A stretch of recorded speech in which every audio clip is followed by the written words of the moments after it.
Associate Professor İrfan Neziroğlu, Secretary General of the Grand National Assembly of Turkey, has shared what has happened on the night of July 15 with the members of the foreign media. One of my colleagues has told me that there is a problem at the Chief of the General Staff building and an armed clash has taken place. When I went home, later I became aware of the start of the military coup. We came to the parliament with our speaker. İrfan Neziroğlu has explained the beginning of the incident and the call for the resistance to the public by the speaker and the members of the parliament. We came to the parliament with our speaker. We have invited MPs to the parliament. We have invited the members of the press as well. Even inside the plenary hall, we began broadcasting from there and MPs from the both governing party and the opposition parties begin to give their messages starting that they are against this attempt and then this attempt is illegal. Of course, F-16 fighter jets flying very low level during this time and there was a panic. İrfan Neziroğlu has explained why the parliament became a target as well.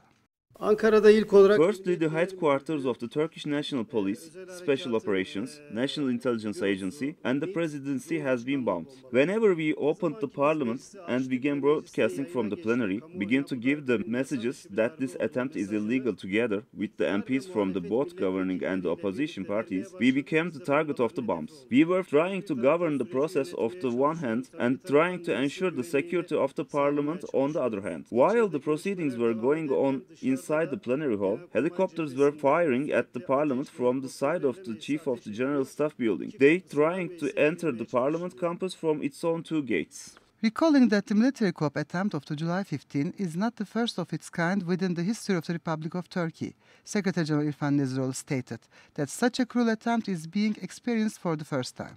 There has been a number of military coups in the history of our democracy. However, such a cruel one which has targeted the civilians indiscriminately has happened for the first time. The plenary hall have been bombed directly. The bomb has landed on the main truss. If the bomb fired diverged 3 meters, then everybody at the plenary hall would have died. Therefore, this bomb was not a warning, but rather a direct attempt to kill. İrfan Neziroğlu stated that they are looking forward for the support of the international society while answering the questions of the members of the foreign media.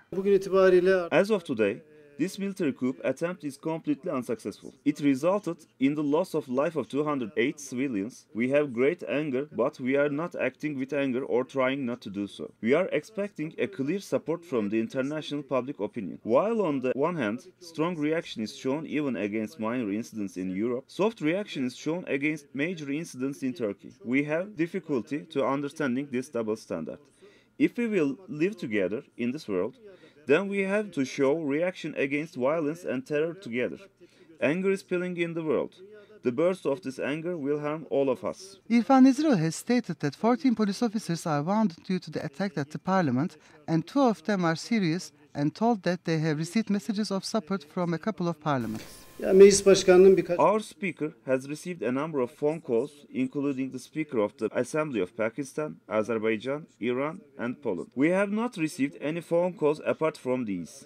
Members of the foreign media then wore their helmets due to the security reasons and took pictures from the office of the Prime Minister at the Parliament building, which is heavily damaged.